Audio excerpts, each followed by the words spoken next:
¿Qué tal? Buenos días. Estamos en Norte Play nuevamente. Estamos en estos momentos con Humberto Tumini, quien es presidente del Movimiento Libre del Sur. Buenos días. ¿Qué tal? ¿Cómo estás? ¿Cómo ve al Chaco, siendo que el Chaco tiene la dura realidad de ser una de las provincias o la provincia más pobre del país? Bueno, eso es cierto, digamos, ¿no? Con no demasiada diferencia con muchas otras provincias, la verdad. Pero bueno, yo la verdad que siempre tengo, bueno, una relación de afecto particular, digamos, con el Chaco y bueno, y siempre que vengo es una alegría para mí, ¿no? En general el noreste, ¿no? O sea, estuve en Corrientes ayer y voy a Formosa mañana, Formosa más compleja, digamos, pero bueno, todavía no lo he visto. Es decir, llegué de Corrientes, fui al hotel, y vine para acá, pero bueno, seguramente no escapa a la característica general que viene teniendo esta Argentina. Por un lado, algunos sectores de muchos ingresos, digamos, que viven bastante bien. Yo supongo que también acá existe, cruzaba por el puente de Corrientes y veía los edificios que están haciendo, digamos, viniendo por el Chaco a la izquierda, ¿no? Parece Puerto Madero. Y después también conozco la realidad de los barrios de Corrientes. Entonces, ese país de dos pisos que se inició con Menem y que al día de la fecha no se ha podido terminar y se ha agudizado incluso, y seguramente será la realidad de acá de Chaco, ¿no? Si no me ¿Es una equivoco. deuda pendiente de la democracia la que tienen con el norte grande? La democracia, en general, me parece que la deuda con la democracia, es lo económico-social, ¿no es cierto? O sea, si uno analiza los últimos 40 años, y particularmente los últimos 10 años, la Argentina es un país en retroceso, claramente es un país en retroceso. Pero además ese retroceso incluye desigualdad, ¿no? Así, porque si uno dice, bueno, es una sociedad que por distintas razones va retrocediendo, pero va retrocediendo homogéneamente, pero esa no es la realidad de la Argentina. La Argentina va retrocediendo, pero además de retrocediendo con desigualdad. Hay una minoría de sectores de altos ingresos que no ha retrocedido e incluso ha mejorado, ¿no? Y después hay una enorme mayoría de la sociedad que viene retrocediendo, ¿no? O sea, clase media que deja de ser clase media, trabajadores que dejan de ser trabajadores, ¿no? Y pobres que no salen de ser de pobres. Este, Justamente lo que usted dice, ahora en estos 40 años se da esta cosa inaudita de que una persona que es trabajador, asalariado, no puede llegar a fin de mes. Y claro, la cobertura social que y tiene no le trabaja en alcanza para negro, cubrir. y trabaja, o sea, a veces trabajan en blanco y no llegan a fin de mes, pero la mayoría trabaja en negro y eso no llegan a fin de mes casi ninguno. O sea, tenemos una población de casi 5 millones de personas, ¿no? Que trabajan en la informalidad, ¿no es cierto? Bueno, como decía, esa persona, entre otras cosas, no tiene aporte jubilatorio. Entonces, yo leo ahora esta moratoria, ¿no? Que ha hecho el gobierno, ¿no? Que es continuidad de otras moratorias, ¿no? Ahora, incluso desde un punto de vista capitalista, porque lo que cuestionan normalmente son los liberales, la derecha económica y la derecha en general, incluso desde el punto de vista capitalista, si uno lleva a una población, ¿no es cierto?, de varios millones, impacta en el sistema económico. El sistema capitalista cuando entra en crisis, ¿por qué? Porque atenúa la crisis. Es decir, si despiden 3 millones de personas y esas 3 millones de personas dejan de consumir, ellas y su familia, ¿no es cierto? La crisis se agudiza, cierran más empresas y se va al fondo de la crisis. Eso les pasó en el año 30.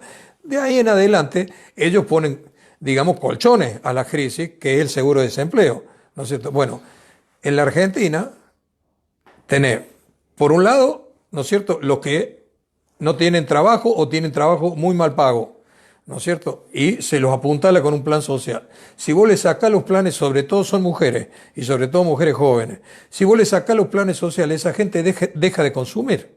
Eso tiene un impacto en el almacenero, en la farmacia, en el conjunto de la estructura económica que rodea. Con la jubilación sucede lo mismo. Es decir, ¿qué pasa? ¿Qué pasa si 4 o 5 millones de personas que trabajan en negro hoy, dentro de 10, 15 años, se tienen que jubilar? No se pueden jubilar. Y si no se pueden jubilar, ¿de qué viven? Cuando ya no puedan trabajar, ni en negro. Tienen que vivir de los hijos, pero no tienen capacidad de consumo propio. Eso afecta directamente, no solo afecta la dignidad de esas personas, de su familia, afecta el sistema económico. Es decir, porque hay una parte de la sociedad que deja de consumir. Entonces, bueno, esa es la gran deuda de la democracia, es no haber podido construir o mantener un estado de bienestar. Cuando Alfonsín dijo, con la democracia se come, con la democracia se cura, ¿no? Con la democracia se educa, y dijo, voy a ir de la mano de los banqueros a abrir las persianas de las empresas industriales cerradas, que decía que había que reponer un estado de bienestar. Eso fue su campaña del año 83, que ya tuvimos nosotros.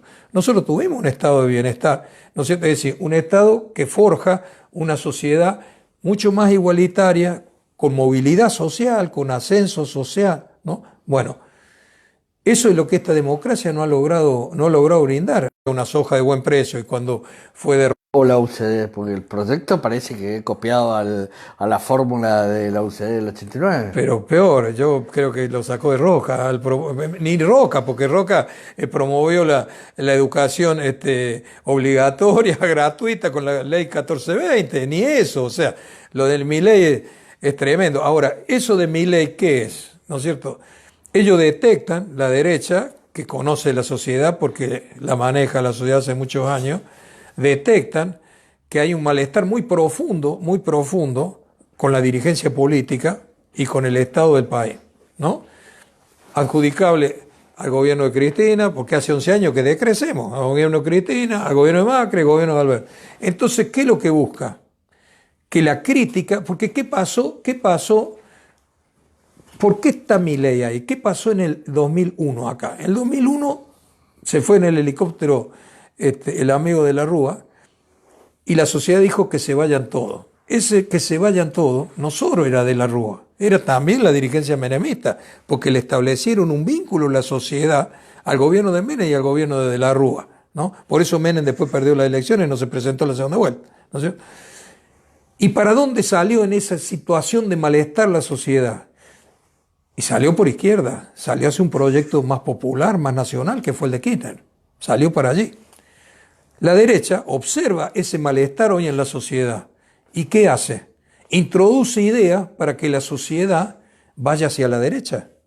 Ese es el papel que juega Milei. También Bullrich y en alguna medida la derecha. Pero Milei fundamentalmente, con ese fundamentalismo neoliberal, lo que hace es introducir en el malestar de la sociedad recetas muy viejas en la Argentina, porque ese proyecto de Milei lo vimos con Martínez de O, lo vimos con Menem, lo vimos con la Rúa y lo vimos con Macri. No es nuevo. La dolarización se discutió durante el menemismo, se volvió a discutir durante de la Rúa, ¿no es cierto? Y ahora se vuelve a discutir. No es que Milei apareció de golpe, ¿no? Ya la discutieron. Al final del menemismo, Roque Fernández, que estaba de presidente del Banco Central, ¿no? Ya discutía la dolarización. Y Cavallo, en la última parte del gobierno de la Rúa, ya introdujo el debate de la dolarización, es decir, atar nuestra moneda a los yanquis. Entonces, esa idea de la derecha que trae Milei es una idea vieja, pero la presenta como una idea nueva.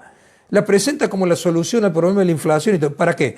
Para que la sociedad que vive semejante malestar no se oriente nuevamente a un proyecto nacional y popular. Bueno, ese proyecto que usted está mencionando ahora, la oportunidad es reflejarlo en las elecciones, digamos.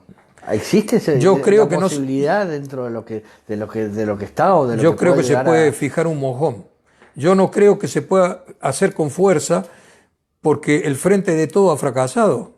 Porque el que tuvo el discurso ese, volver mejores del proyecto del kirchnerismo, significa profundizar un proyecto nacional y popular. Y no lo ha logrado hacer, ¿no es cierto? Además, hasta lo pone a Massa de ministro de Economía, un hombre que difícilmente no verlo vinculado a ideas neoliberales y a la estrategia de los norteamericanos para la región, ¿no es cierto? Entonces, es muy difícil que el candidato que lleve, que no sé cuál va a ser, seguro no va a ser Cristina, y me da la impresión que no va a ser Massa, pero póngale que sea Massa, es muy difícil que enarbole con fuerza el discurso de volver a un proyecto frente a esta crisis. La salida es nacional, es popular, es progresista. Es muy difícil, no le van a creer, ¿no? Una parte de la sociedad le va a creer asustada que viene la derecha, ¿no? Van a meter el cuco a la derecha, que es real, ¿no? Entonces, una parte. Pero la mayoría de la sociedad que le debiera creer, los sectores más humildes, los trabajadores, la clase media baja, no le va a creer. Entonces, ¿por qué nosotros lanzamos un candidato presidencial? Porque pensamos fijar un mojón político para lo que se viene. Los primeros 2 años del gobierno de derecha que se venga van a ser muy difíciles.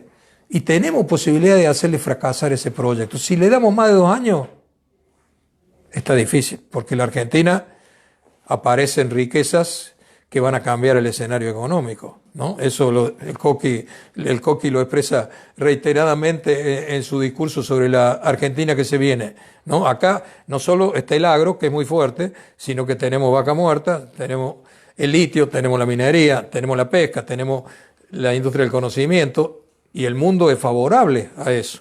Entonces, si nosotros le damos 2 o 3 años a la derecha para que salga adelante, yo no sé si no vamos a tener un gobierno de derecha muchos años, ¿no? No sería una novedad en la Argentina.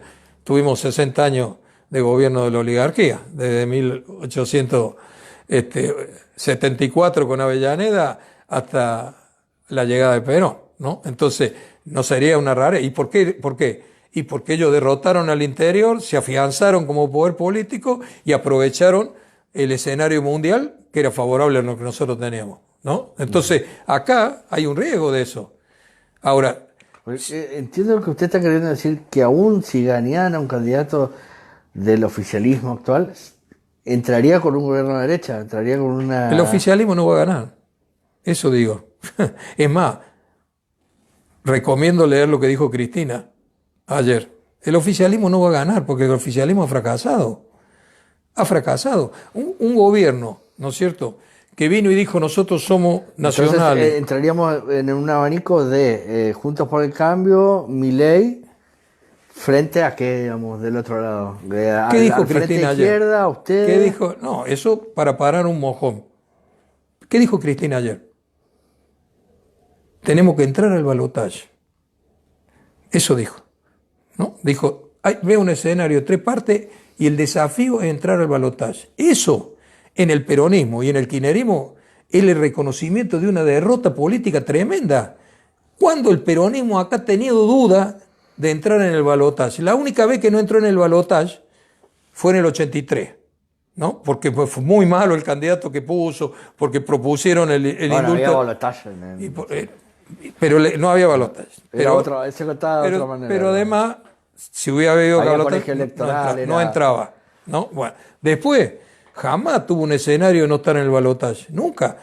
Jamás. O sea, el escenario del peronismo y después del peronismo y kirchnerismo fue ganar o ir a la segunda vuelta, desde cuando se instrumentó la segunda vuelta con la reforma constitucional del 94. ¿No es cierto? Eso fue el escenario que... Ahora están viendo, lo dice Cristina, no lo digo yo, la posibilidad que afuera del balotaje. Eso, ¿cómo se entiende? Porque el gobierno ha fracasado rotundamente. Sino, ¿cómo se entiende que un gobierno exitoso tiene duda no de ganar las elecciones, de entrar al balotaje? Bueno, entonces yo no creo, con toda franqueza, de que tenga alguna posibilidad de triunfo el gobierno nacional. Con lo que implica después un peronismo en la oposición, digamos, ¿no? Bueno, habrá que ver. Dividido, fracturado. Bueno, pero ese es el escenario que conllevaron ellos. También ganó Macri en el 2015. ¿Y por qué ganó Macri? ¿Por sus propios méritos? Sí. Pero porque le allanaron el camino con un muy mal gobierno de Cristina en el último gobierno. Esto fue así. Es decir, no es que digamos, cuando fracasan los gobiernos no suceden estas cosas. Uh-huh. Entonces, si vos tenés un gobierno que tiene 130% de inflación anual, que tiene 5 millones de personas trabajando en negro, si tiene un nivel de pobreza que en el cono urbano se va a acercar al 50% en los próximos meses, está en el 45% y se va a acercar al 50% en el lugar donde viven 10 millones de personas. No voy a hablar del Chaco porque está peor que el cono urbano, ¿no? Bueno, si vos tenés un gobierno con esos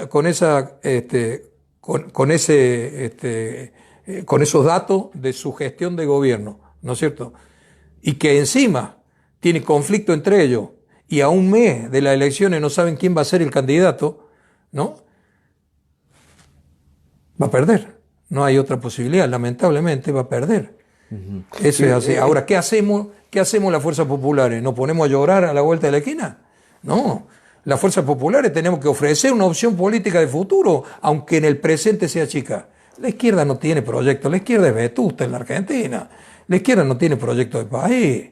Porque si alguien me dice que el socialismo es un proyecto de país, lo miro raro. ¿Lo tuvo en la historia? Claro que lo tuvo, claro que lo tuvo. Después, Pero digamos, ¿cómo? bueno, estuvo 70 años en la Unión Soviética, lo tuvo. Después, evidentemente, tuvo los límites que tuvo. No, pero Los chinos, por ejemplo. Tomando la democracia, de la vuelta a la democracia a la fecha, Pero digo, el rol de la izquierda en la Argentina, aún con el aire, digamos, que hubo en su primer momento de lo que fue el primer proyecto del Frente Grande, ¿hubo realmente la izquierda en algún momento tuvo la posibilidad la de izquierda un proyecto tradicional, nosotros no somos una izquierda tradicional, nosotros somos una fuerza nacional y popular, pero la izquierda tradicional, ¿no es cierto?, ha jugado un muy buen papel desde el punto de vista de resistir las políticas antipopulares, ¿no? En eso hay que reconocerle, ¿no?, que siempre tuvieron capacidad de resistir las políticas antipopulares y la sigue teniendo al día de hoy, ¿no? Ponerle contención a algunas políticas. Ahora, no tiene proyecto de paz. ¿Qué dijo un hombre que ahora no tiene buena prensa, que es Vladimir Putin, sobre el socialismo, ¿no? Alguna vez dijo: quien no quiere al socialismo no tiene corazón, pero el que piensa que se puede aplicar en la actualidad no tiene cerebro. Bueno, eso le pasa a la izquierda argentina. Es decir, ¿cómo vos vas a plantear que la salida de la Argentina es el socialismo? Eso dice Bregman, eso dice Del Caño, ¿no? Dicen que la salida es el socialismo. Bueno, primero no tiene muy claro qué es socialismo, porque por supuesto, como vos decías, hay un socialismo que ha fracasado, ¿no es cierto? Entonces, evidentemente hay que reformularlo sobre la base humanística que tiene. Ahora, no solo no saben qué es socialismo, sino que además no tiene nada que ver con la realidad argentina. Entonces, cuando hablamos de la izquierda, bueno, ellos tienen su presencia electoral, 3, 4 votos, ponen sus diputados, tienen presencia en la calle, pero no hay proyecto de país por ese lado. Nosotros discutimos proyecto de país. Nosotros cuando estuvimos con Néstor Kirchner, estuvimos porque ahí había un proyecto de país. Había un proyecto de país. Cuando nos fuimos es porque ese proyecto de país empezó a hacer agua por límites políticos de ellos. ¿No es cierto? ¿Por qué? Porque cuando hubo proyecto de país de este lado, ¿no? En el federalismo fue derrotado, ¿no? Un proyecto de país más o menos difuso, pero hubo proyecto de país, ¿no? Con Irigoyen y con Perón, ¿no? Y con Kirchner finalmente. Con Irigoyen, cuando él llega al gobierno, después de 26 años de lucha, ¿con qué llega? Llega con un partido que comulga con el proyecto de país que tiene él en la presidencia. Tiene fuerza política. Entonces, no alcanza el Estado para llevar adelante un proyecto de país. Necesita una fuerza política. Perón llegó sin partido político. ¿No? Agarró una parte del laborismo, una parte del socialismo, una parte del radicalismo, ¿no? Bueno. Sí. Pero construyó rápidamente una fuerza política. A pesar de entender a fondo el papel del Estado, ¿no? Construyó una fuerza política. Kirchner llegó sin fuerza política, ¿no? Porque el PJ no le respondía, y además el PJ era menemista, dualdista, no le respondía, ¿no? Radicalismo estaba destruido, ¿no? Llegó sin fuerza política, por suerte los otros también, ¿no? Con mucha experiencia en el manejo del Estado. Había sido 3 veces gobernador de Santa Cruz, ¿no es cierto? Y planteó un proyecto nacional. Si uno lee los planteos de Kirchner, ¿no es cierto?, fue: aprovechemos la soja, así como Perón aprovechó los precios de los granos después de la Segunda Guerra Mundial, hizo el IAPE, aprovechemos la soja y construyamos nuevamente un país nacional y popular. Para cerrar la entrevista quisiera pedirle si nos puede decir alguna receta, digamos, de lo que usted está mencionando para resistir lo que usted considera que se viene, digamos, que debería hacerse. Amén de lo que usted habló Lo más desde Libre del Sur. Lo más importante es reconstruir una fuerza política. Porque la disputa del poder político en este país, por ahora, ¿no?, se da en las elecciones. Allí es donde se da la disputa política. Entonces hay que reconstruir una fuerza política, pero una fuerza política consistente. El Frepaso que vos dijiste construyó una fuerza política. Frente Grande, decía. Un poco antes me refería a Pino Solana, digamos, a la etapa donde estaba Pino Solana, Chacho Álvarez, el grupo de los 7, cuando comenzó el proyecto Frente Grande. Digamos, pero Pino Solana no logró elaborar un proyecto nacional. Era un buen candidato, un buen dirigente, pero no logró, ¿no es cierto? El Frente Grande y después Frepaso se transformaron en una opción política, disputaron las elecciones del 95, ¿no? Al poco tiempo de fundarse, pero eran endebles, no tenían convicción su dirigencia. Cuando el Chacho Álvarez promueve que vaya Cavallo al gobierno de la Alianza después de haber renunciado, reveló la inconsistencia de su proyecto. El que tenía proyecto sólido era Kirchner, pero no construyó fuerza política. ¿No? ¿Sabes cuándo nos fuimos nosotros al kirchnerismo? Y fuimos y tuvimos una reunión con él. Tengo la foto acá de la reunión con él. Cuando él se fue presidente del PJ. Y nosotros le dijimos, pero Néstor, ¿vos te crees que con la presidencia del PJ podés bancar un proyecto nacional con lo que significa de enfrentamiento con los sectores de poder en la Argentina? Me dice, bueno, pues yo desde el Estado lo puedo manejar. Y yo le dije, vos lo podés manejar de Santa Cruz, pero no lo podés manejar nacionalmente, solamente del Estado. Tiene límite el Estado, necesita fuerza política. Y ese fue presidente del PJ para anular el PJ. Me dice, no, lo que pasa para que no nos joda Dual. Pero no, acá hay que tener fuerza política. Esa es la conclusión que tenemos nosotros. Para lo que se viene, hay que reconstruir una fuerza política nacional y popular en la Argentina con un proyecto de país en las antípodas del proyecto de la derecha. Ese proyecto de 2 pisos, de saqueo, de extracción de los recursos naturales para los más ricos, para las multinacionales, para los Estados Unidos, para el poder financiero, nosotros tenemos que construir un proyecto en las antípodas de esas, pero tenemos que tener fuerza política. Hay que empezar a construir fuerza política, aunque sea desde la chica, en este proceso electoral, y hay que construirlo en los próximos años, porque la Argentina tiene una salida en esa dirección. Ahora, sin fuerza política, no hay salida en esa dirección. Esa es lo que nosotros pensamos que hay que hacer de ahora en adelante en la Argentina. Muchísimas gracias. No, gracias a vos, gracias a vos.